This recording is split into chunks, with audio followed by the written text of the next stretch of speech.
దొరికింది. తిరుగుబాటును అంచగలుగుతావా? ఎప్పటికైనా తిరుగుబాటు వస్తుంది.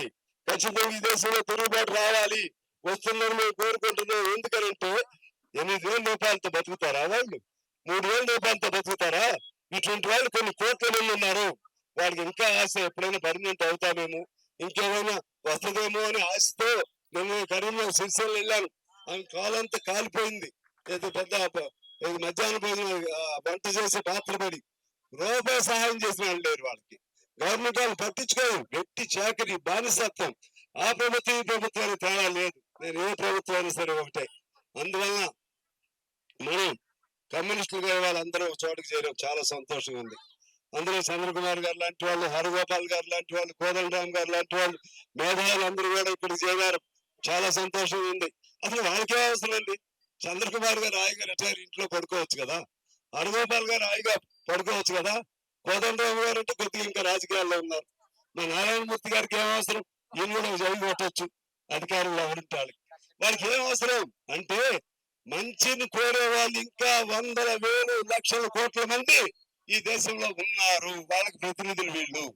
ఆ మంచిని కోరే వాళ్ళు ఎవరైనా సరే ఇవాళ కాకపోతే రేపు ఇంకో రూపంలో ప్రశ్న వేస్తారు. ప్రశ్న ఎక్కడ బాధితులు ఉంటే వాళ్ళ తరఫున వాళ్ళందరూ ఉంటారు. వాళ్ళే స్ఫూర్తి నాయకులు. కమ్యూనిస్ట్ నాయకులు అట్లయినా మా నాయకులు ఉంటారు మాకు. కానీ వీళ్ళకి ఏ స్వార్థం లేకుండా, ఏ పదవి లేకుండా, ఏ ఆశ లేకుండా ఇవాళ వీళ్ళందరూ ఉన్నారంటే చిన్న విషయం కాదు. అంటే మంచిని బతికించుకోవడం కోసం ఎటువంటి పోరాటానికైనా సిద్ధపడతారని చెప్పి తెలియజేస్తూ, ఇవాళ కూర్చున్నటువంటి అన్ని పార్టీలు ఒకటి అయ్యాయి. మా వాళ్ళకి మళ్ళీ భేదాభిప్రాయాలు ఉంటాయి, కొద్దిగా ఉంటాయి. ఈ భేదాభిప్రాయాలను పక్కన పెడదాం. భేదాభిప్రాయాలను పక్కన పెడదాం. ఎర్ర జెండాలన్నీ ఒక్క జెండా ఏ విధంగా చేద్దామని మీ అందరు గుండె మీద చేయాల్సింది చెప్పండి.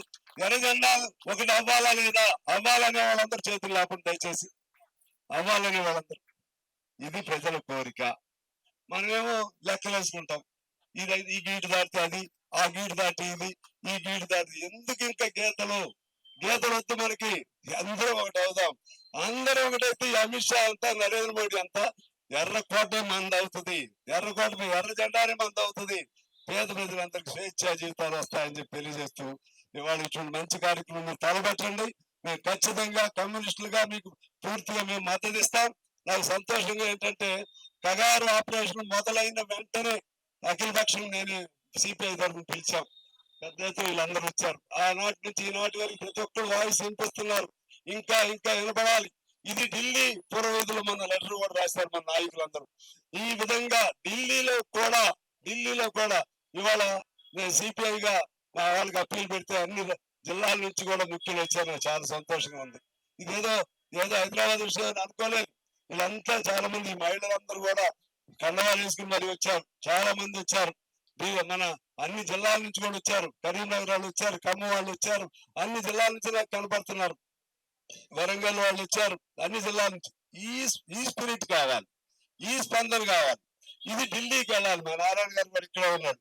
ఇది ఢిల్లీకి తీసుకెళ్ళాలి. ఢిల్లీలో ఇటువంటి గొప్ప ధర్నా మీరు సిపిఎం నాయకులతో కూడా మాట్లాడి, ఇతర ఎంఎల్ పార్టీ నాయకులతో మాట్లాడి ఇంతకంటే పెద్ద ఎత్తున ధర్నా చేయండి. ఇవాళ సంతోషం ఏంటంటే ఇవాళ ధర్నాలు పెట్టుకునే అవకాశం వచ్చింది. పోయినసారి ధర్నాలు పెట్టుకునే అవకాశం లేదు. అదే అలవాటు పోలీసులు చూపెట్టారు. బిగినింగ్ లో మేము అసెంబ్లీలో ప్రశ్నించాం రేవంత్ రెడ్డి గారిని. వాళ్ళ షూలో మీరు కాలేజ్ నడుస్తున్నట్టుంది, ధర్నాలు పెట్టుకోవడానికి అవకాశం లేకపోతే అన్నాం. అట్లా జరగదు అని అన్నారు. ఇవాళ హాయిగా ధర్నా పెట్టుకుంటున్నాం. ఈ ప్రభుత్వానికి కూడా ధన్యవాదాలు తెలియజేద్దాం. ఇంతేకాదు మీ పోలీసులు ఆ పోలీసులు సహకారం ఇవ్వద్దని చెప్పి మేము కోరుతా ఉన్నాం. ఇక్కడ మా ఛత్తీస్గఢ్, అదే మా కొత్తగూడెం జిల్లా సరిహద్దులు ఉంటాయి. ఈ పోలీసులు ఆడికి వెళ్ళొద్దు, ఆ పోలీసులు సహకారం ఇవ్వద్దు. అప్పుడు ఇంకా బాగుంటుంది. ఇవాళ ప్రకాష్ గౌడ్ గారు కూడా, మన టిపిసిసి ప్రెసిడెంట్ గారు కూడా, మహేష్ గౌడ్ గారు కూడా వస్తారన్నారు. మొన్న వచ్చారు. వారు కూడా వస్తే బాగుంటుందని కోరుకుంటూ నేను మరొకసారి మీరందరూ కూడా ఇదే స్పిరిట్ కొనసాగిద్దాం. ధైర్యం సడలవద్దు. ధైర్యంగా ఉండటమే ప్రతి ప్రశ్నించేవాడి హక్కు. ధైర్యంగా నడవటమే, ఎర్రజెండా పెట్టుకుని పోరాటం చేయటమే ప్రతి కమ్యూనిస్ట్ హక్కు అని చెప్పి తెలియజేస్తూ ఈ సందర్భం మీ అందరికీ అభినందన తెలియజేస్తూ మా నారాయణ గారిని వేదిక దగ్గర రావాల్సిందే కోరుతాము. రండి. అందరికీ నమస్కారం. Red salute.